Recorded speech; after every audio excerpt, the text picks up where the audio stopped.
안녕하십니까. 메이크잇 강흥보 대표입니다. 오늘 스튜디오에 교수님을 모시고 딱딱한 분위기에서 시작할 것 같습니다. 이런 분위기 되게 어색한데, 교수님 아까 먼저 이 화면에다 대고 강의하셨는데 저 되게 지금 어색해요.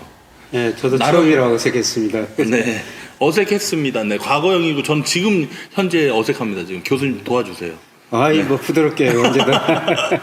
네, 일단 지금 현재 미국 경제와 금융시장 전망에 대해서 네. 교수님이랑 말씀 좀 나누려고 했는데, 사실 이런 분위기에서 좀 이렇게 한 거는 좀, 우리 투자자들이 요번 시장에 대하는 거를 좀 제 생각에는 좀 긴장도 하면서, 그리고 이런 위기에 우리가 기회도 잡을 수 있다는 것을 좀 경각심을 갖고 좀 주집사에서 저희들이 이렇게 기획을 했는데, 교수님 오늘 좀 유튜브에 이 강의가 언제 올라갈지 모르겠습니다. 근데 저희 자체 TS 사이트에만 강의가 공유가 되는데 아마 한 수천 명이 보시겠죠. 근데 그분들한테 좀 그 방송 버전이 아닌 좀 더 좀 강하게 좀 이렇게 진행을 해주셨으면 좋을 것 같습니다. 자, 미국 경제와 금융시장 전망. 일단은 진행은 교수님께서 이 차트 이렇게 넘기시면서 하나씩 넘겨주시면서 이 차트를 하나씩 설명해 주시면 제가 궁금한 거를 눈높이를 좀 낮춰서 질문하고 그렇게 하도록 하겠습니다. 그러면은 2008년 미국에서 글로벌 금융위기가 발생했잖아요. 네네네. 그때로 좀 돌아가겠습니다. 네. 금융위기가 발생하니까 이게 잠재 GDP라는 것은 미국 경제가 성장할 능력이고요. 그 다음에 실제 GDP라는 것은 실제 경제입니다. 그런데 금융위기가 나고 이 빨간 곡선이 실제 GDP란 말씀이시죠? 실제 GDP라는 것은 이렇게 올라갔다 내려갔다 그래서 경기 사이클이 존재하는 거죠. 금융위기가 발생하면 미국 가격 소비 줄였죠. 기업이 투자 줄였죠. 그 다음에 세계 경제 나쁘니까 수출이 안 되니까 미국 경제가 엄청 나빠진 거예요. 그래서 이만큼 초과 공급이 존재하는 겁니다. 이 잠재 GDP는 공급 능력, 이건 수요라고 볼 수가 있는데 이만큼 초과 공급이 존재하는 거죠. 그러면 미국이 수요를 부양했어야 했어요. 수요를 부양할 수 있는 대표적인 재정 정책입니다. 재정 정책이라는 건 한마디로 그냥 정부가 돈 쓰는 거예요. 그렇죠. 국채 발행하죠. 그 다음에 통화정책이죠. 통화정책 중앙은행이 하는 건데요. 연방기금금리 5.25% 0%까지 내리고 그 다음에 양적 완화. 그냥 양적 완화는 건 미 연준 중앙은행이 돈을 찍어내가지고 시장에서 채권을 사주는 거거든요. 맞습니다. 그래서 엄청나게 돈을 찍어내가지고 금리를 내리면 소비 투자가 증가하는데 소비 투자를 부양한 겁니다. 그래서 정부가 돈 쓰고 금리 0% 내려가지고 소비 투자 부양하니까 지금 미국 경제가 이렇게 많이 회복됐죠. 지금 미국 경제가 얼마나 회복됐냐면은요. 지금 미국 경제는 능력 이하로 성장하고 있어요. 그래서 실제 GDP가 잠재 GDP 넘어섰거든요. 그래서 막대가 실제 GDP하고 잠재 GDP인데 지금 플러스가 됐어요. 그러니까 지금은 수요가 공급을 초과했다는 것이죠. 그러니까 물가가 오르죠. 물가가 오르니까 연준은 금리를 인상할 수밖에 없고요. 저는 세계 경제 데이터 보면서 미국같이 탄력적인 나라가 있을 것인가. 근데 여기서 만약에 트럼프 대통령이 아니었으면 이런 정책을 그대로 했었을까라는 좀 궁금증이 있는데 일단 트럼프 좀 다음 페이지에 제가 너무 앞섰는데 말씀 주시죠. 그러니까 2008년 미국에서 위기가 발생, 미국 기업들이 869만 개 일자리를 줄인 거예요. 우리 강 대표님이 회사 조금 사정이 어려워졌다고 직원들 해고할 수 없죠. 절대 안 되죠. 근데 미국 기업들은 이렇게 해고시켜 버린 겁니다. 그래서 특히 금융회사들은 다음 날 아침 출근했을 때 예고도 없이 당신 회사 그만둬, 컴퓨터 못 만지게 해버리거든요. 그리고 경기가 회복되니까 또 2천만 개 일자리, 실업률 10%에서 3.7% 이렇게 탄력적인 나라가 없어요. 그러니까 미국 경제는 실제 GDP가 잠재 GDP 넘어섰고 실업률 이게 3.7%라면 언제 수준이냐면은 1969년 수준이에요. 69년 이후 이렇게 실업률이 떨어지는. 그래서 미국 경제는 이렇게 좋다. 트럼프 말씀하셨는데 트럼프가 등장해가지고 경기를 더 부양해버렸죠. 경기가 좋은데 우선 그 소득세율 인하했거든요. 그 다음에 가장 강한 게 법인세율이에요. 법인세율 트럼프가 대통령이 되기 전에 35%였습니다. 근데 선거 공약으로 15%로 내리기로 했어요. 근데 미 상하원 의회에서 반대가 있었죠. 15% 안 된다. 21%로 내렸습니다. 그러니까 법인세를 내리니까 미국 기업들 이익이 갑자기 증가해요. 그 돈 가지고 투자하고 종업원들 월급도 더 주고 네. 그 다음에 이익이 증가하니까 주가도 오르고 주가 오르니까 가게가 부자가 된 것처럼 소비 늘렸죠. 그래서 투자가 소비가 증가하니까 미국 경제가 더 좋아져 버린 거예요. 그렇죠. 그래서 지난 2분기 미국 경제 성장률이 4.5%, 네. 3분기 3.5%. 우리나라 지난 3분기 경제 성장률이 2%였거든요. 그렇죠. 네. 미국이 3.5%로 미국이 훨씬 더 우리보다 높은 성장을 하는 겁니다. 근데 문제는 뭐냐면 경제가 좋아지니까 사람들이 소비 많이 하니까 물가가 오르죠. 그렇죠. 물가가 오르니까 연준 입장에서는 금리를 올릴 수밖에 인상할 없다. 수밖에 네. 없죠. 그래서 금리 올리니까 트럼프는 금리가 올리면 나중에 소비 투자가 줄어들면서 네. 경기가 나빠질 것 같으니까 연준이 미쳤다. 핑계를 올리지 마. 댔죠. 예. 네. 뭐 그런 주장까지 하고 있는 네. 것이죠. 근데 그만큼 현재 미국 경제는 좋다는 것입니다. 근데 이제 문제는 뭐냐면요. 미국 경제가 앞으로 나빠졌을 때 정책 수단이 별로 없다는 겁니다. 저기 저 빨간 선이 연방정부 부채인데요. 이기전에 GDP 한 60%였어요. 근데 지금 105%거든요. 여기 현재 위치가 105%. 예, 예. 지금 부채가 너무 많습니다. 그러니까 이번 중간선거에서 하원은 민주당이 이겼잖아요. 네네. 경기가 나빠지면 트럼프가 돈을 써야 될 텐데 민주당이 승인을 안 해줄 겁니다. 그래서 지금 미국에서 보면 트럼프의 적은 미의회일 것이다. 이런 이야기가 좀 많이 나오고 있죠. 네. 그러니까 지금은 좋은데 다음 경기가 나빠졌을 때 트럼프 행정부가 쓸 돈이 별로 없다는 것입니다. 예, 그게 미국 경제 문제고요. 그 다음에 미국 GDP에서 소비가 차지하는 비중이 굉장히 높아요. 70%고. 네. 그래서 소비가 과연 뭐 증가할 수 있을까 그런 문제도 중요한데요. 지금 제일 중요한 것은 미국의 통화 정책이죠. 예. 통화 정책이 계속 뭐 어떻게 보고 계신 거예요, 교수님? 예. 근데 이 통화 정책도 연방 기금리, 우리 기준금리에 해당되는 건데요. 이가 발생하자마자 5.25% 0%까지 내린 겁니다. 네. 또 통화 정책도 저렇게 탄력적인 나라 없거든요. 그다음에 양적 완화로 돈 풀어가지고 경기를 엄청 부양했죠. 그러니까 금리 0%까지 내리고 돈 푸니까 이렇게 주가도 오르고 집값도 그렇죠. 오르고 소비가 회복되니까 이제 2014년 10월부터 양적 완화를 종료했고요. 그다음에 2005년 12월부터 올해 9월까지 금리 8차례 올렸습니다. 그래서 지금 금리가 0에서 0.25에서 지금 2%, 2.25 됐지 않습니까? 근데 올해 몇 차례 한 두세 차례 정도 더 남았다고 예, 해요. 그렇죠. 올 12월 달에 뭐 한 차례 더 올릴 것이다. 그러면 네. 2.5%가 되죠. 네. 그리고 미 연준 의원들이 장기적으로 미국 적정 금리가 한 3%가 적정 수준이다. 이렇게 보고 있습니다. 그러면 내년에도 한 두 차례 올린다는 것이죠. 그렇죠. 네. 근데 문제는 금리를 올리려면은 계속 경제가 좋아져야 되지 않습니까? 그렇죠. 근데 내년에도 과연 미국 경제가 계속 좋아질 것인가? 어떻게 지금 생각하십니까? 저는 미국 경제를 차트 기준으로 보면 네.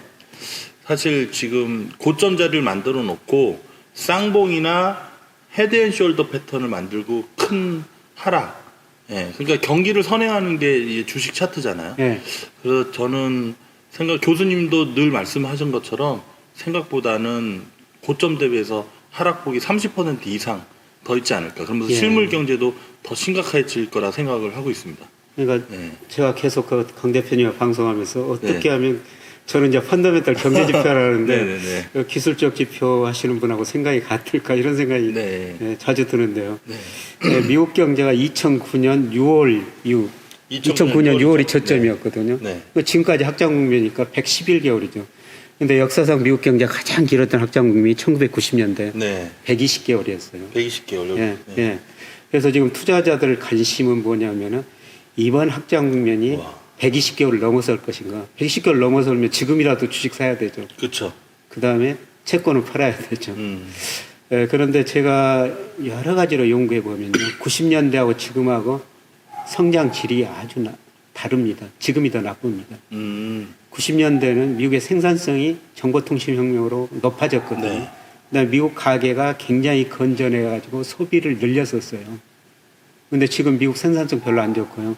이번에 경기 확장은 재정정책, 통화정책 효과거든요. 근데 그 효과가 사라져요. 그러니까 성장하는 질이라는 게 지금 돈을 많이 풀어서 네. 약간 질적으로 좀 별로 안 좋다. 예. 그리고 그렇게 성장했다. 예. 그러니까 무너지는 것도 더 빠르게 무너질 가능성이 예. 있다. 이 말씀. 예, 사실 이번 2009년 이후로 세계 경제가 회복됐는데 네.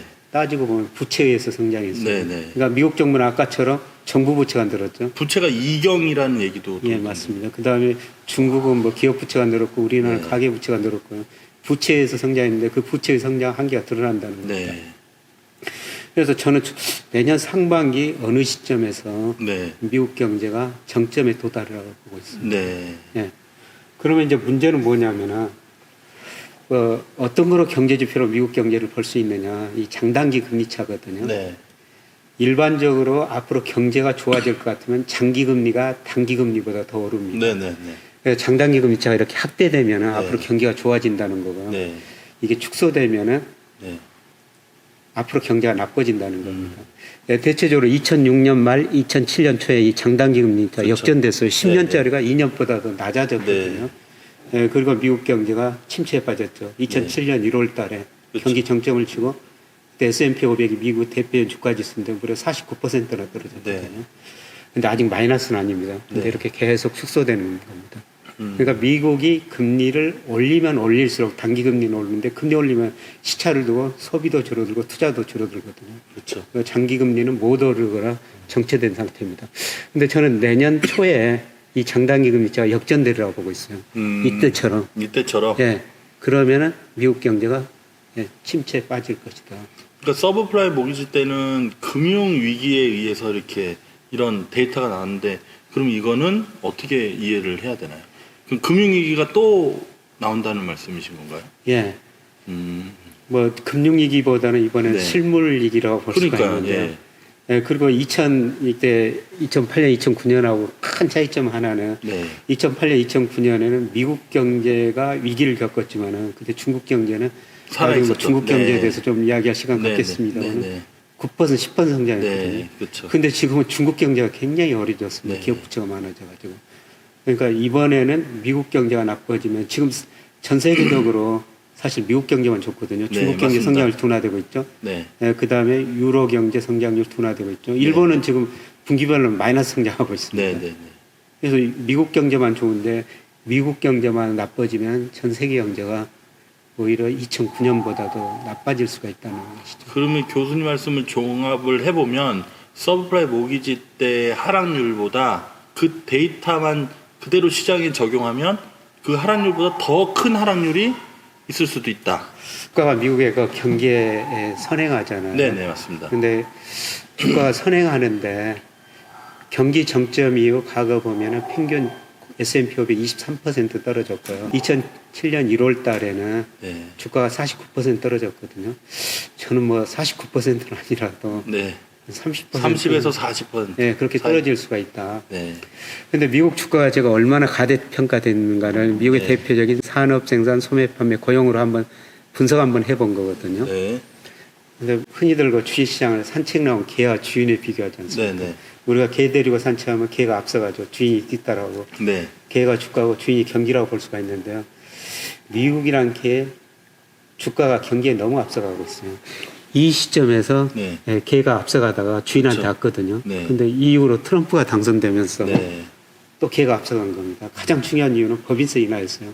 네. 아까 법인세를 35%에서 21% 인하했던 네. 법인세 인하니까 기업 이익이 갑자기 증가했잖아요. 만약에 15%라면은 어마어마한 더 후폭풍이 더 심했겠네요. 예, 그렇죠. 그래서 지금 주가가 개가 경기에 너무 앞서가는 주인에 앞서가는 거죠. 네.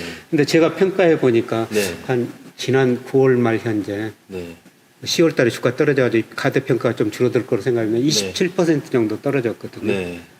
그래서 최소한 개가 주인한테 올 때까지 한 27%는 주가가 떨어져야 된다. 그렇죠. 근데 더 선행하고 선반영한 것까지 감안하면 27 플러스에서 무조건 초과가 된다는 거죠. 그렇죠. 이제 개가 주인 뒤로도 올 그렇죠. 수도 있죠. 네, 맞습니다. 그러니까 주가가 오를 때는 가대평가하는데 또 이처럼 가소평가할 경우가 있거든요. 그렇죠. 네. 네, 그래서 저는 내년 주가가 네. 미국 주가가 30% 이상 떨어질 수 있다. 네. 네, 이렇게 보고 있고요.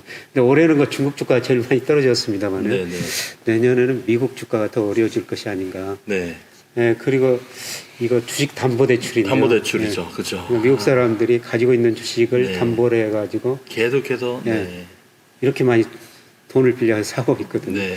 예, 제가 보기에는 위험합니다. 금융시장에서는 때로는 컨센서스와 다른 행동을 해야 되는데요. 네. 뭐 저는 이런 시점이 오르라고 보고 있거든요. 물론 네. 미국 주가가 장기적으로 오릅니다.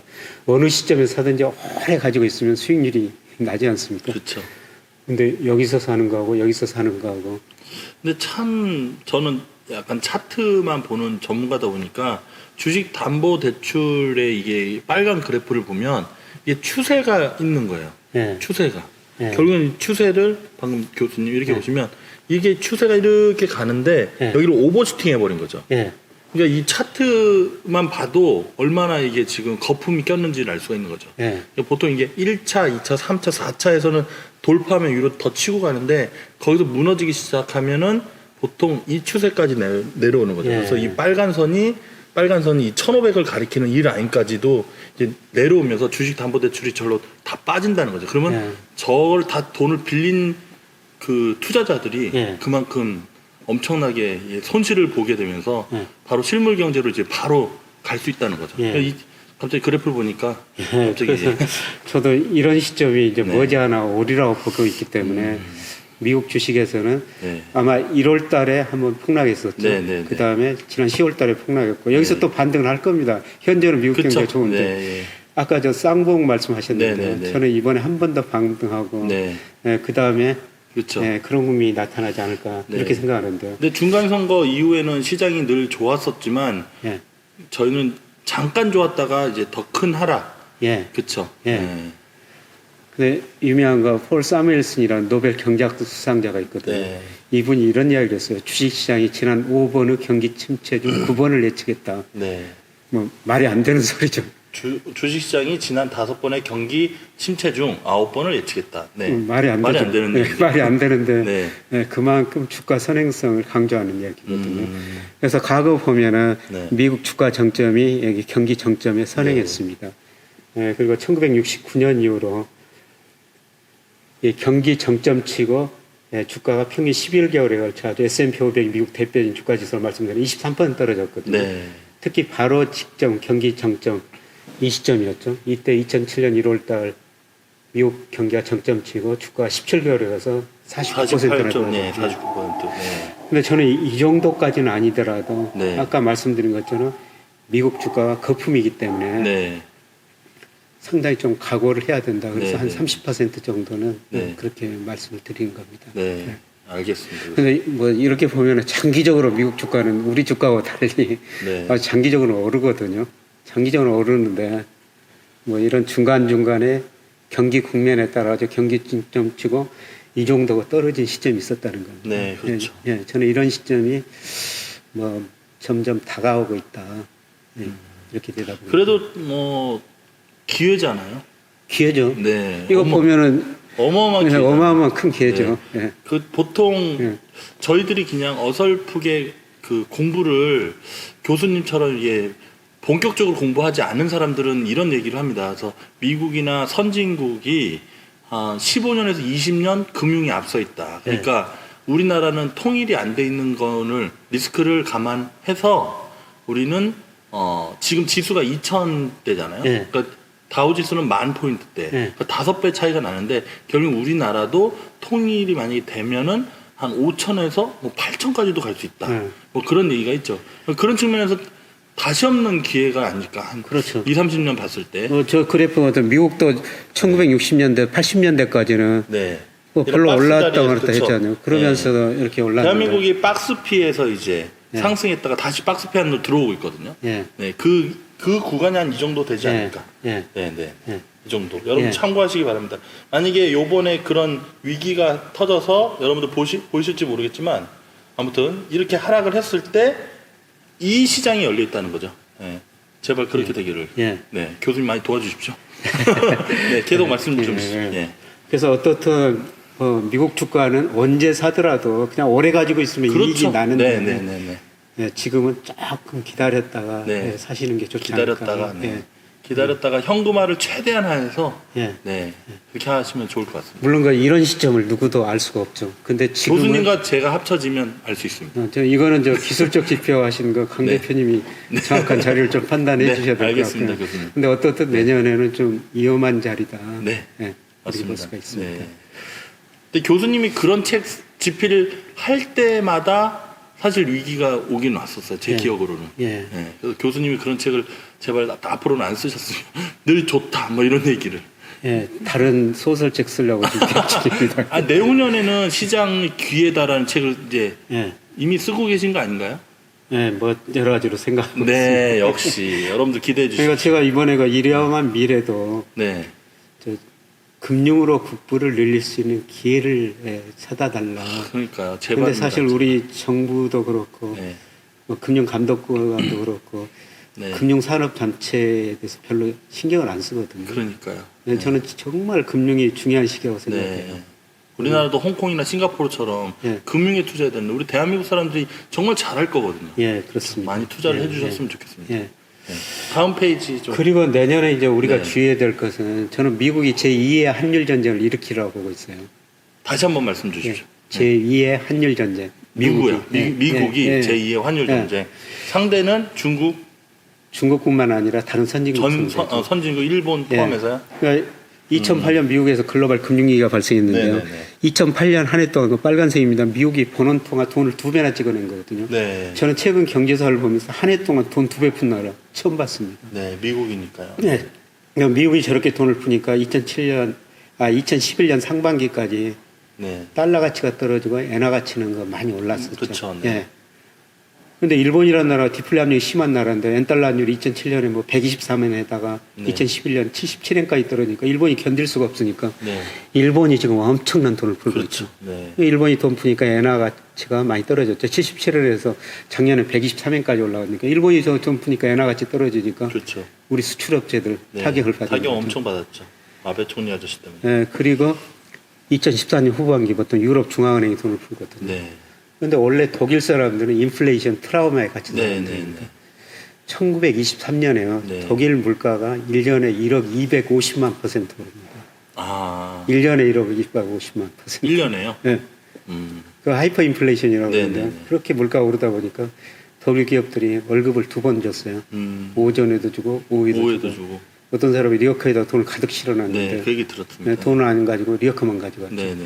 그래서 인플레이션은 독일 사람들은 하이퍼 인플레이션을 겪었기 때문에 트라우마가 인플레이션을 있다는. 네, 정말 싫어하는 사람이에요. 근데 독일 사람들까지 합세해가지고 음, 이렇게 돈을 풀거든요. 그러니까 미국, 일본이 돈을 푸니까 자기들도 돈 풀지 어쩔 수 않을 없는 수 거죠. 없었죠. 네. 그래서 경쟁적으로 이렇게 한일 전쟁을 하는데 왜 그러냐면은 자기네 통화정책, 세정정책을 써도 내수가 별로 안 좋거든요. 네. 그래서 한일 전쟁의 본질이라는 것은 뭐냐면은 이렇게 돈 풀어가지고 자기네 돈 가치를 떨어뜨려가지고 수출을 늘리자는 것이죠. 그게 한일 전쟁의 본질이에요. 네. 그런데 현재 미국 경제는 좋은데요. 내년에 가면 미국 경제가 나빠질 가능성이 높다고 말씀드렸는데, 네, 네. 근데 연방정부 부채가 높으니까 정부가 돈 쓸 여지도 없어요. 네. 그러니까 하원 민주당이 뭐 장악했으니까 네, 트럼프 승인 안 해줄 겁니다. 네. 그리고 통화정책도 지금 IMF 거제 2008년 글로벌 금융위 때 5.25% 0%까지 내렸는데 지금 올 12월 올려봤자 2.5%거든요. 네, 그렇죠. 내릴 여지도 별로 없어요. 네. 그리고 가게도 부실해졌죠. 기업도 부실해졌죠. 네. 통화정책 효과도 없습니다. 네.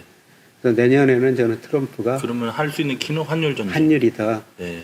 또 그러니까 돈을 이 물컵이 100원인데 네. 90원으로 내린다는 거죠. 그래서 그렇죠. 많이 물컵을 판다는 거죠. 예. 네. 그래서 미국이 한일 정책, 트럼프 한일 전쟁을 할 수밖에 없다. 네. 예. 교수님 제가 너무 눈높이를 낮춰서 설명을 딱 하니까 교수님이 당황하셔가지고 아무튼 많은 그 시청자들의 네, 가끔 이렇게 드립을 좀 받아주셨으면 좋겠습니다. 그래서 내년 4월에는 네.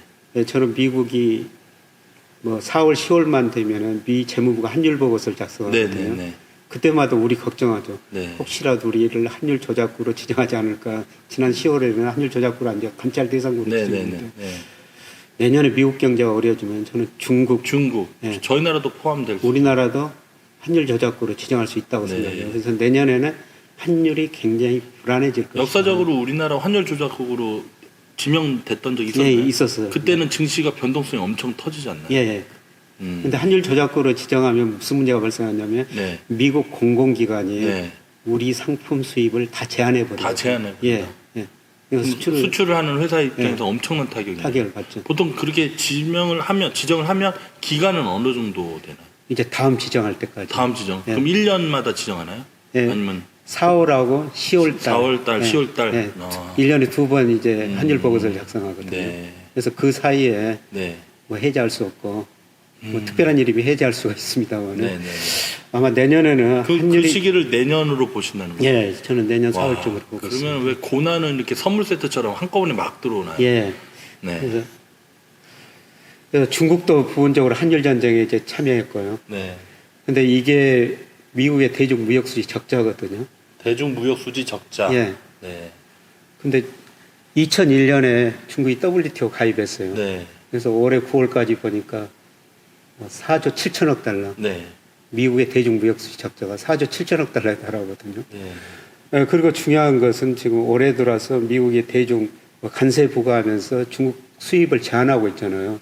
근데 올 9월까지 통계가 발표됐는데 작년 9월까지 미국의 대중 무역 적자가 2,741억 달러였는데 네. 올해 3천억 달러로 더 늘어버렸어요. 그러니까 미국이 대중 무역 관세를 부과하면서 수입을 줄이려고 하는데도 오히려 안 되죠. 적자가 늘어나 버리거든요. 그건 왜 그러냐면은 미국 사람들이 네. 소비를 너무 많이 하고 있기 때문에. 아. 네. 그리고 달러 가치가 오르다 보니까 미국 수출 상품의 경쟁력이 떨어지고 네. 미국 소비자 입장에서는 자기네 돈 가치가 오르니까 수입 상품 가격이 더 싸지니까 관세를 부과하더라도 그렇죠. 달러 가치가 오른 만큼 네. 더 싸게 수입할 수가 있거든요. 근데 미국의 이런 정책을 하는 브레인들도 그런 데이터를 보면서 알 텐데 왜 이렇게 똥꼬집을 부리는 건가요? 그래서 한일 전쟁으로 갈 수밖에 없다. 그래서 미국 그것까지 사람들이 염두하고 이렇게 하는 예. 걸까요? 그래서 미국 사람들이 소비를 줄여야 되는데 네. 미국 사람들이 이제 내년에는 뭐 집값도 지금 떨어지고 있고 그 다음에 주가도 떨어지면 소비를 줄일 텐데 아직까지 소비 안 줄이거든요. 네네. 미국 사람은 소비를 너무 많이 하고 있습니다. 예, 그래서 대중 무역 적자가 줄어들지 않기 때문에 예, 저는 예, 미국이 한일 전쟁을 할 수밖에 없다. 예, 그래서 내년에는 참 한율이 불안하게 움직일 수다 이렇게 볼 수가 있겠고요. 뭐 그런 거를 뭐 상징적으로 네, 그렇죠. 나타나는 것, 네. 이거는 지금 미중 무역 전쟁 그림을 상징적으로 그린 건데요. 예, 제가 어떤 아웃사이더 클럽이라는 데서 인용한 건데 네. 예, 지금 미국 이 금을 던지는 것 같은데요? 예, 금을 던지고 예. 돈을 던지고. 그러니까 지금 미국이 중국 대중 무역 규제를 하고 있지 않습니까? 네네네. 예, 그래서 계속 하면은 예, 중국이 가지고 있던 미 국채를 팔고 그렇죠. 금을 사야 금을 산다. 예, 네. 금을 산다는 그림이죠. 네. 예, 이런 게 금융전쟁까지 간다는 것인데요. 그래서 아마 장기적으로는 뭐 금융전쟁까지 한번 생각해 볼 수가 있을 것 같습니다. 네. 근데 우리 시장에서 이제 가장 중요한 거는 네. 올해가 달러 가치가 많이 올랐잖아요. 네네네. 근데 내년에도 과연 달러 가치가 오를 것인가? 네. 근데 그게 아이러니한 거예요. 네. 제 입장에서는 기술적 분석하는 데 있어서 원달러 환율이, 그러니까 달러 차트가 위로 원달러가 이렇게 올라가면 증시가 하락을 하는데 교수님 저번에 강의를 들으니까 달러가 과연 올라갈 것이냐. 네. 그럼 내려가면 증시도 이게 올라가는 게 보통 패턴이거든요. 예. 그런 부분에서 약간 지금 제가 되게 집중해서 보고 있습니다, 지금. 예. 과거 보면은 이제 네. 사실 원달러 환율하고 네. 주가는 네. 역외관계였죠. 그쵸. 네. 원달러 환율이 떨어진다는 네, 것은 네. 우리나라 돈 가치가 오를 때 그렇죠. 그때 주가가 올랐어요. 네, 맞습니다. 그러니까 환율이 하락하면 외국인들이 네. 사실 한 차익도 누릴 수 있기 그렇죠. 때문에 우리 주식을 사가지고 올랐었죠. 네, 네, 근데 내년 저는 과거는 좀 다른 양상이라고 보는데요. 네. 내년 우리 경제 별로 안 좋습니다. 네, 맞습니다. 지금 뭐 올해 한 2.67% 성장하고 네. 지금 또 무디스 같은 데는 내년 우리 경제 성장이 한 2.3%까지 네, 네. 그렇게 낮게 전망하고 있습니다. 내년 네. 경제 안 좋아요. 네. 그럼에도 불구하고 원화 가치가 오를 수가 있을 것인가, 환율이 떨어질 네, 것인가. 네, 네. 네, 저는 우리 경제가 좋아서기보다는 네. 미국 경제가 나빠지면서 미 달러 가치가 떨어지니까 네. 상대적으로 우리나라 원달러 환율은 네. 미 달러로 표시되니까 미 달러 가치가 떨어지니까 그렇죠. 원화 가치는 오를 수밖에 없다. 그래서 지금 원달러 환율 차트를 월봉, 주봉을 보면 네. 그 환율의 위치가 1,080원짜리의 강력 지지 라인이 있더라고요. 그리고 위쪽으로는 한 1,200원을 오버슈팅이 나오는데 교수님의 말씀과 뭐 위험한 미래나 그리고 제가 차트 분석을 했을 때는 시장은 엄청나게 붕괴인데 환율 차트가 그렇게 따졌을 때는 서브의 모기지 때 환율 유치로 가야 되는데 그만큼 가지 않더라고요. 예, 그렇습니다. 그게 신기했는데 교수님의 말씀을 들으니까 이해가 되네요. 네. 말씀하신 것처럼 뭐 네. 단기적으로 환율이 저도 1,200원 좀 넘으리라고 보고 있습니다. 네, 여러분들 보셨죠? 제가 이렇게 마칩니다. 네. 그런데 장기적으로는 네. 내년에는 미국 경제 나빠지고 네. 미국의 통화 정책, 재정 정책 한계가 있으니까 네. 미국도 환율 전쟁을 시작할 수밖에 없다. 그래서 우리 경제에 상관없이 우리가 네. 좋고 나쁘고 상관없이 사실 우리 경제가 좋았고 환율이 그쵸. 떨어져야 되는데 네. 좋은데 그러니까 이게 공고에 가면 네. 자기가 조금만 잘났어도 친구들이 공부를 못하니까 조금만 그러니까 보통인데 인문계 가면 그 친구가 1, 2등을 하는 거죠. 네, 그렇죠. 네. 아무튼 네, 갑자기 그래서- 그 교수님 모시고 보통 이런 사례를 하는 진행자는 네, 없는데 네. 예, 눈높이를 맞춰서. 달러 가치가 떨어지니까 네. 원화 가치는 상대적으로 하락할 수밖에. 네네네. 근데 그것이 과거의 환율하고 주가 관계는 내년은 좀 다르게 나타날 것이다. 아, 이렇게. 이제 약간 제가 환율 차트를 분석하면서 네. 궁금증이 좀 해결이 되는 것 같습니다. 네. 너무 좋은 시간이었던 것 같아요. 예. 네.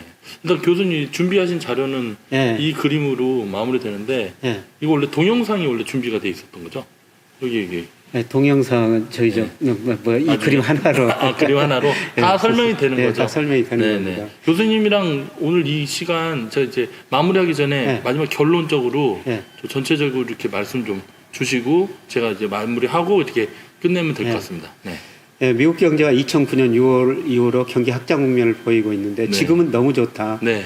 지금 너무 좋아서 전문가들이 경제 지표를 좋게 전망하는데 그러니까요. 실제는 네. 그 전망한 것보다 실제 수치는 좀 낮게 나오거든요. 이게 경기 정점 신호라고 볼 수가 있고요. 네.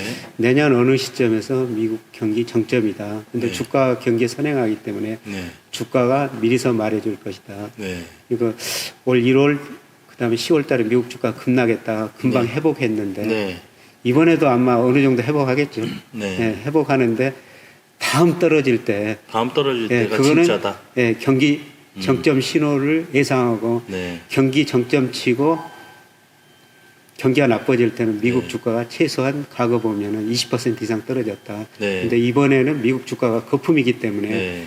과거 평균보다는 더 떨어질 것이다. 네. 그래서 뭐 그럼 떨어지는 가운데서도 그 FOMC는 금리를 계속 인상을 2차례 정도를 못하죠 이제. 이제는 못 하고. 예. 아마 이제 경기가 나빠지면은 저는 내년 초에 미국이 금리를 한번 인상할 텐데 내년 뭐 2분기 하반기로 가면서 미국 경기가 나빠지니까. 근데 시장이 받아들이는 거는 예령을 이때까지 계속해서 금리 인상 2차례 남았었는데 만약 FOMC가 금리를 동결해 버린다면 시장이 이제 안 좋은 거야 하면서 더 큰 그렇죠 이제. 네. 야 경기가 안 좋아져 가지고 금리를 못 올리나. 못 올리나 보다 이렇게 판단이 될 수가 네. 있죠. 그래서 저는 내년 하반기는 전 세계가 다시 통화 정책 완화 쪽으로 가리라고 보고 네. 있습니다. 통화 정책 완화. 네. 네. 그래서 이걸 뭐 우리 경제에 적용하면은 네. 지금 우리 경제 뭐 통계청장도 최근에 뭐 잠깐 네. 언급한 네, 것 같지만 작년 하반기 이후로 지금 경기 수축 국면에 들어선 거거든요. 네. 근데 이런 상황에서 어떻게 금리를 올려야 된다는 이야기가 나오는지. 네. 그러니까 우리나라는 사실 지금 가계부채도 너무 네. 많고 금리 인상을 할 수 있는 여건은 아닌데 미국이 계속 금리 인상을 했잖아요. 예, 그래서 네. 금리를 인상해야 된다. 네. 그런데 내년 하반기가 좀 미국 경제 나빠지고 네. 또 금리라는 게 한 6, 7개월 시차를 두고 실물 경제에 영향을 미치거든요. 내년 더 나쁜데 네. 지금 과연 금리를 올릴 시기냐. 음. 그러니까 사실 현 경제 상황을 판단하기는 굉장히 힘들죠. 네. 근데 대표적으로 한국은 2008년 8월 달에 네. 경제 좋다고 금리를 올렸거든요. 그러니까. 네. 바로 금융위기 하지 않습니까? 아니 어떻게 그런지 전 잘 모르겠어요. 금도 한국은행이 제일 고점에서 몇백 톤이가 몇십 톤을 샀다고 그러고. 그런 거참 그때 신기합니다. 47억 달러 샀는데 네네. 그 금리학에서 저는 앞으로 달러 가치 떨어지면 금 좀 사셔야 된다고 생각하는데 네네네. 한국은행 생각이 이거였어요. 네. 우리가 채권을 사면 이자가 나오잖아요. 네 맞습니다. 주식을 사면 배당을 배당이 나와요. 나오죠. 네. 근데 금이라는 것은 배당도 네. 이자도 없어요. 없습니다. 이자도 배당도 없는 네. 왜 금을 사야 되느냐? 그 금 안 샀거든요. 네. 근데 금값이 이전에 한번 폭등했었어요. 네네. 네. 그러니까 언론들이 때리기 시작했죠. 네. 도대체 한국은행 금 하나도 안 가지고 도대체 외환을 어떤 식으로 운영하느냐. 네, 네. 언론들이 이렇게 집중적으로 부당하니까 거의 고점 무렵에서 아니 근데 왜 그냥 기술적 분석 점수 1점짜리도 보면 사면 안 되는 자리에서 네. 그걸 사는 걸 봤을 때 저는 너무 어이가 없는 거예요. 그래서 바닥 자리에서 제가 팟캐스트 방송에서 한국은행 듣고 있니? 여기서 위에서 산 만큼 여기서 다시 사. 그리고 이게 반등하면 여기서 절반 팔어. 막 이런 식으로 네. 제가 약간 약 올리기도 했는데 네. 지금은 만약 한국은행에서 금을 살 수 있는 돈이 있다 그러면 사야죠. 지금 외환부역이 4천억, 네. 4,030억 달러 정도 되거든요. 네. 근데 그 뒤로 금 하나도 안 사고 있어요. 그러니까요. 저도 저 얼마 존버하고 전에 있죠. 예, 네. 언론에다가 한군에 금 좀 사라 네. 이런 칼럼을 한번 쓴 적이 있습니다. 아, 그러셨어요? 예. 그래서 저는 농담으로 이런 이야기를 네. 합니다. 지금 금 샀다가 네. 나중에 농담입니다. 네. 한국은행이 금 살 때 팔아도 된다. 농담입니다, 여러분들. 농담. 네. 저의 의견입니다. 교수님 의견이 아니고. 네네. 아무튼 교수님 이게 편하게 이게 처음에는 제가 딱딱하기 시작했는데 제가 긴장돼서 또 교수님이 이렇게 제 눈을 바라보면서 이렇게 말씀해 주니까 제가 긴장이 더 됐는데 이런 분위기 괜찮은 것 같아요. 네. 2주에 한 번씩 하시는 거 어떨까요? 예, 네. 좋습니다. 아, 진심이신가요? 예. 네. 알겠습니다. 오늘 좋은 시간 내주셔서 감사하고 2주에 한 번씩 이런 자리 좀 더 이쁘게 꾸며서 또 다음에 뵙도록 하겠습니다. 네, 악수 한번. 네. 고맙습니다. 감사합니다. 네, 여러분들 수고하셨습니다. 네.